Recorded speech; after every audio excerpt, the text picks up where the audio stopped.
Support for this episode comes from Modern Football Technology. Modern Football Technology provides real-time opponent tendencies and self-scout while eliminating manual data entry into Huddle, DV Sport, and Exos. If you're tired of tools that are time-consuming to learn and perform inconsistently at best, then we recommend Modern Football for a fresh perspective. Schedule a demo today at teammofo.com to see a battle-tested tool that's proven to perform and deliver value.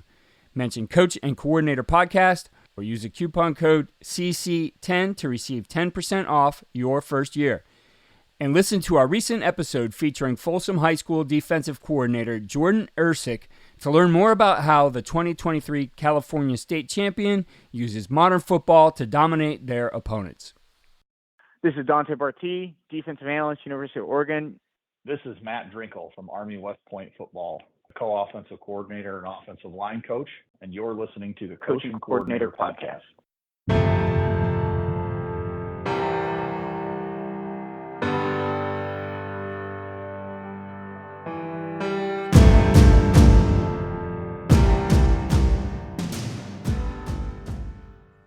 Every coordinator goes into it at the beginning of the year is like, boy, I really want to major in this, or I think we're going to do that. And like, what you think only matters some. So what I do is I run an internal analysis whenever we're tackling and to find out, hey, boy, we are really, really good at this. And there's some evaluation tools I use in pass protection outside of sacks that are really, really helpful. But it really tells you, like, hey, this team, these players with these guys and these coaches, right now we're doing these things really well. These things need some improvement, and these things need to be thrown away. We all start with a plan of how we would like things to look and how we expect things to go. Occasionally those plans are spot on and we continue with our progress. Most of the time in this dynamic game, we need to evaluate the progress we plan and expect it against what we actually see as we begin our implementation and execution of that plan. We have to adjust for a number of factors involving both our players' performance and the progress of making our schemes effective and ready for game day. That's what our guests today give us insight into. They share their thoughts on evaluating players and deciding who is most ready, as well as developing the down-the-line guys. They also share their thoughts on what schemes should be getting the repetitions now as we quickly head towards that first kickoff. We are joined by two repeat performers on the podcast who I have the privilege of talking ball with frequently off-air as well. Matt Drinkall first joined us in 2017 when he was the head coach at Kansas Wesleyan. He did an incredible job there and demonstrated his unique approach to coaching and leadership. He's now the co-offensive coordinator and offensive line coach at Army West Point. I've talked to Dante Bartee for years, and he's participated in our clinics and most recently joined our Accelerate Everything series with Dub Maddox. Dub called Dante the Goodwill Hunting of defensive football, and he truly is very knowledgeable on the game. He's now an analyst at Oregon. I value both of these coaches for their detailed thinking on the game, and I am excited to share their thoughts on evaluation and adjustments midway through camp. What you see on tape is a direct reflection of what you teach and how you teach. Video is important, but if you don't teach well, you're not going to like what you see on your video. First Down Playbook has been helping coaches teach better for 13 years. It allows you to present installs, playbooks, and practice cards in half the time with NFL quality. Coaching tools like video pairing, a player app, practice schedules, and wristband sheets have made First Down Playbook a program management system with everything in one place. If you're in a position of leadership with your football program, receive a free 1-week look at First Down Playbook. Call them at 512-814-6158 or visit them on their website or social media. Mention Coach and Coordinator Podcast or use the coupon code COACH24 to receive a $100 discount off the normal $700 First Down Playbook team membership price. Links and the phone number are in the show notes. First up is Coach Bartee. He shares how they evaluate the calls they are installing as well as the reps they are distributing amongst their personnel and the value of those reps. He then shares the 3-step process for self-scouting in camp. We self-scout in camp, which is really important for us. That allows us to kind of evaluate both from a strategic level, the calls that we're using and how effective they are. And then from a player personnel perspective, we're always evaluating whether it's the number of reps a player is getting to see their improvement. Like reps equal production. So if they're not getting productive reps, then we have to make sure we either make an adjustment in their rep count if it's someone we think is a key factor in our system, or we have to reevaluate whether or not that player's reps are of enough value from a program perspective. And so if we constantly do that type of evaluation using the rep counts as the benchmark, we can plus or minus those counts to see what value we're gaining. And then in practice, we're evaluating what's the performance of those reps. And so constantly keeping track of both the rep counts and then the evaluation of the value of those reps allows us to continue to evaluate the progress a player is making throughout camp, right? Especially when you get into the middle of camp, because some guys, maybe there's an injury, maybe they're getting tired. How do we evaluate the value of those reps? Flipping things over to the scheme side and looking at that self-scout portion of that, things maybe that will be ready for week one, things that maybe will take a little bit more time to get to the point where you want. How are you looking at then the scheme and evaluating, where are you going to start, especially as you head into week one? One, we got to go back through the foundational components of whatever our defensive system is. So what are the foundational principles that are going to get us to play fast? What are the calls that are going to be made when things go poorly? Because when things go poorly, we want calls on our call list that we know we can run. So that's the first thing that we're going to be installing within camp, right? The second thing that we have to consider is the opponents we know we have to beat. So when you look at evaluate your schedule, like we can beat these people, this is a really important game. This is going to be a really challenging game. What calls are you implementing early on to beat those opponents? Because we're looking to beat everyone, but we know there are certain teams on our schedule that are going to be harder than others. What calls are we using against those teams, and how can we get those calls in early enough that we get quality reps at them? The third thing you look at is, are there calls in your system that have a lot of layers?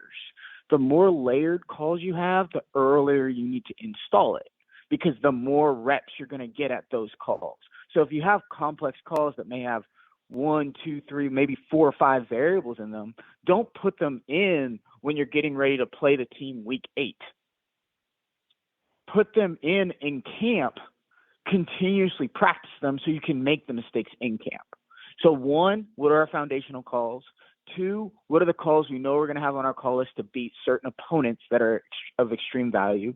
And 3, what are your most layered calls?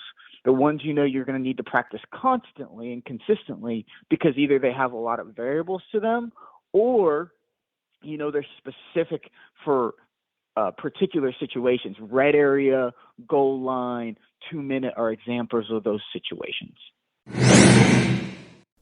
As coaches, we know that some of the biggest hurdles to our team's success can come from off the field.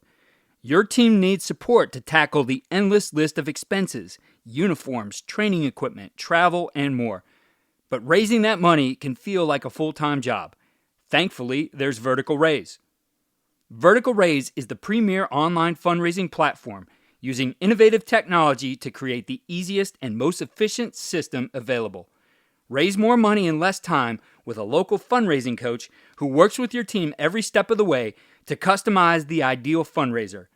With options for online donations, digital discount cards, premium product sales, and even spirit shops, Vertical Raise has top-of-the-line solutions for every fundraising style. To find out more, visit verticalraise.com and we'll get you connected with an exclusive offer on your first fundraiser. We flip to the offensive side of the ball and gain perspective from Coach Drinkall on how he breaks down players into 2 groupings for how they will continue to both prepare for Game 1 and further player development. In a similar manner, he discusses evaluating plays and determining what is working for the players and their execution, and what will be the focus moving forward. So once the first scrimmage gets over, there's really 2 big pieces I recommend that I've used that have been very, very helpful. So number 1 is you start to, like if you grade it out or whatever, this is more from a personnel standpoint, like you grade your film or whatever, is I really try to break the kids and I stop doing like first team, second team, third team huddle groupings. And what I really try to do is much more like create two groups, like an A team and a B team for essentially. So the A team is like, these are people that are performing well enough they could go in the game. And the B team is, these guys are not ready to go in the game yet. So they're a developmental group. So what the goal is with the A group is really like, hey, so it might be, you might have 3 players in that group for 2 receiver spots, and you might have 7 O-linemen for 5 O-line spots, 2 backs for 1 spot, something like that. So what you do is you're essentially building all your practice reps from that point on of like hey, this is the A squad, or the guys that they need to continue to develop their palate, and they also need to cross train and learn different positions or different responsibilities within that position grouping. So if I'm a right tackle, I play the left side, or if I'm a guard, I can play either side or center, so on and so forth. So I think that's one big one. Those guys getting ready to come along. And so if they have a huddle session of, let's say, 10 snaps, they get 10 plays in a row, it might be the first team quarterback gets 7 and the next quarterback gets 3, or it might be 5 and 5 if it's a quarterback competition, whatever, if there's position at the group. So one thing that I really like about that then take quarterback, for example, is by doing it that way, your number 2 quarterback is going in with the first team O-lineman and first team receiver. So he's being blocked for by people that'll be in the game, and he's catching passes or throwing passes to guys that'll be in the game. And I think that really helps with those guys who are at that next stage of their development, the ones that are going to be playing in games. I think that helps them grow a lot. And then what that allows you to do with your B squad or your developmental group is they have to get so much better at like your base plays, fundamentals, and comprehension, and you script that accordingly. So I think that's one from a personnel standpoint. And the second thing is that after you run your first scrimmage or 2, I take the reps, like, good on good reps, for lack of a better term. Every coordinator goes into it at the beginning of the year is like, boy, I really want to major in this, or I think we're going to do that. And like, what you think only matters some.